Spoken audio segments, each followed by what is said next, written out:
Hi, everybody. Ian Bremmer here, and a quick take. I want to talk about checks and balances and the U.S. political system. I get so many questions about this, of course, because the United States today is the principal driver of geopolitical uncertainty, of global economic uncertainty. And people want to understand, is this the end of globalization? Is it the end of U.S. democracy? Everyone has their knobs politically turned up to 11 on everything, and that's very undifferentiated. So, how do we think about this? I want to give you a few thoughts on what is and what isn't a permanent change, what is and what isn't a serious threat and concern, particularly big picture on the nature of the U.S. political system. I've said a number of times that I consider the U.S. to be by far the most kleptocratic and dysfunctional political system among all of the advanced industrial democracies. I've said that not just in the last few months, but for years now. And that predates Trump.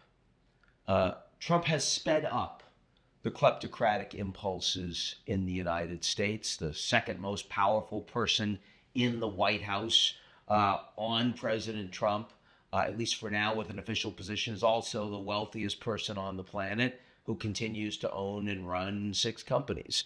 Obviously, it's kleptocratic. Trump is very much pay for play. If you're a TikTok investor and you give him money, he flips his position on TikTok. Very direct, very dramatic.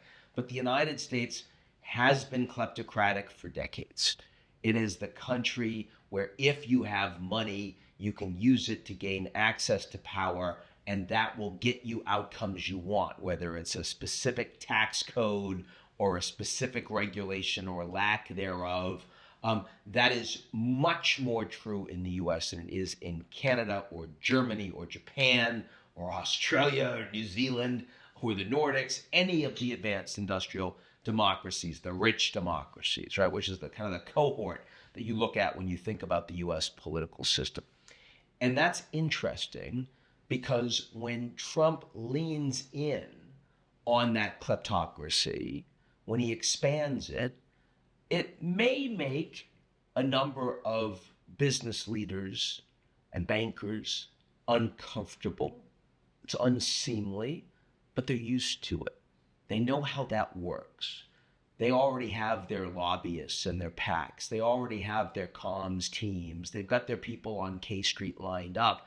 They already know what it means to pay for an inauguration and to get people that say they have access to the family of the administration and they can help you as a consequence. And they're willing to spend money on that and to make favors for that. All of the offer internships for that, all of those things, right?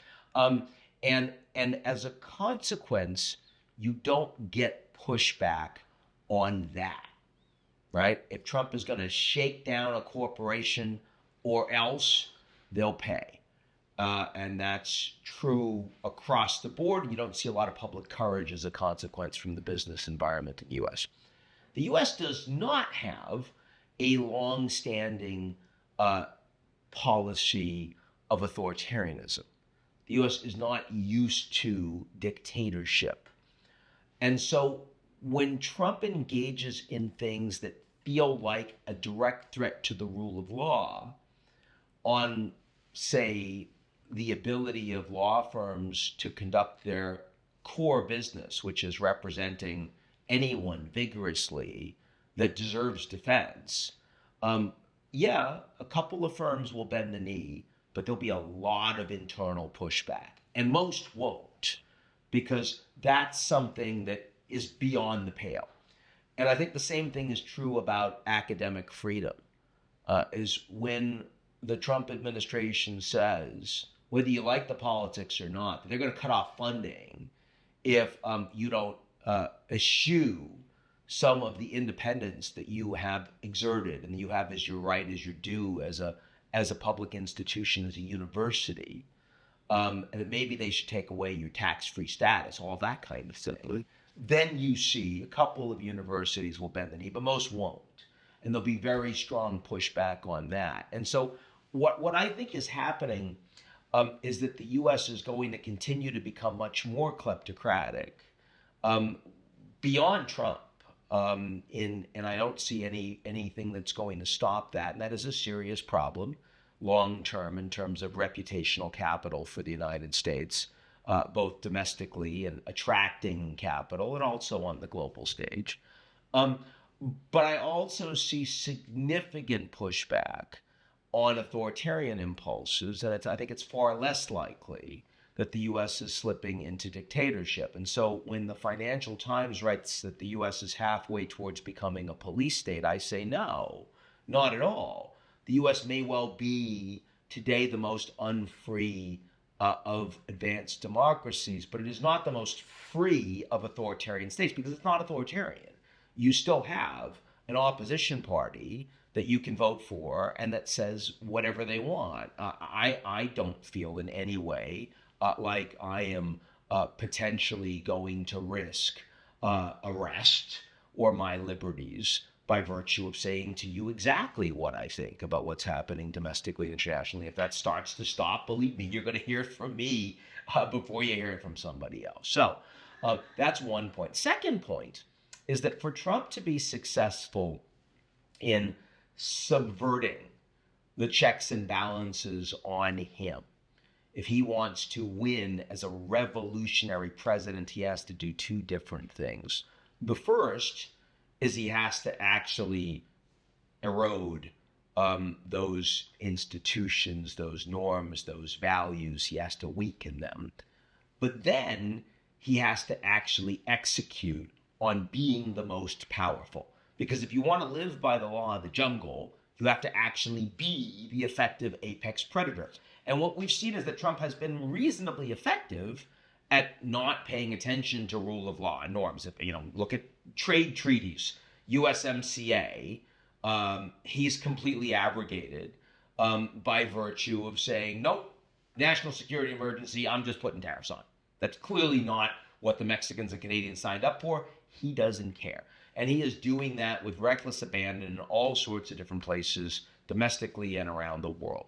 But to be the effective apex predator, you have to not only erode the norms and values, but then you have to actually perform. And what we're seeing is that, having a fight with literally everyone simultaneously, your adversaries and your allies, internationally and domestically, turns out to be really hard. I mean, even like the mighty lion doesn't go after an entire herd of wildebeest simultaneously.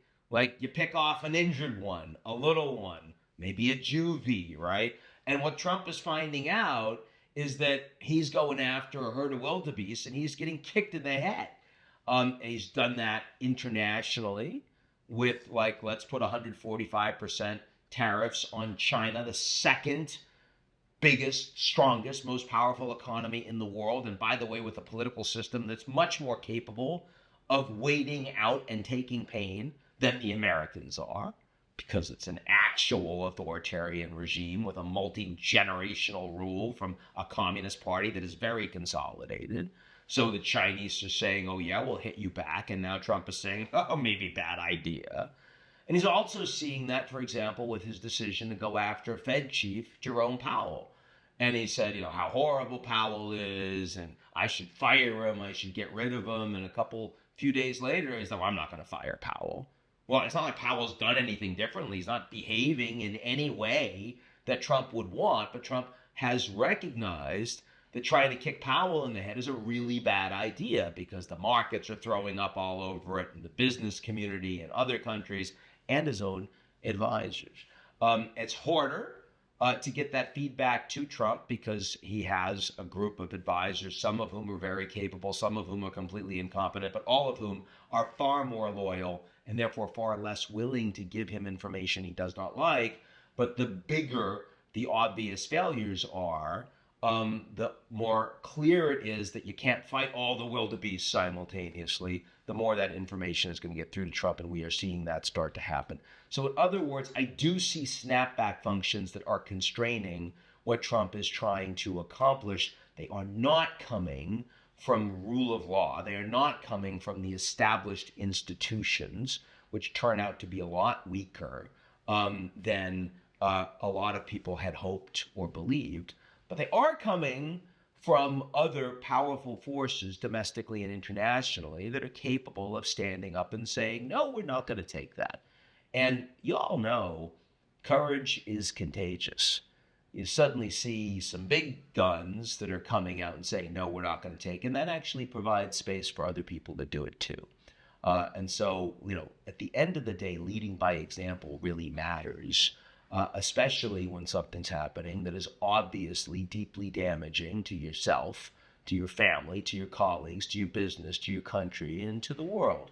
And I think that's playing out right now. Don't call me an extraordinary, unrelenting optimist. It's not that. I am an optimistic person by nature, but this is coming from analysis. I'm more than capable of telling you when I think things are going to hell and predicting things that I really don't want to have happen.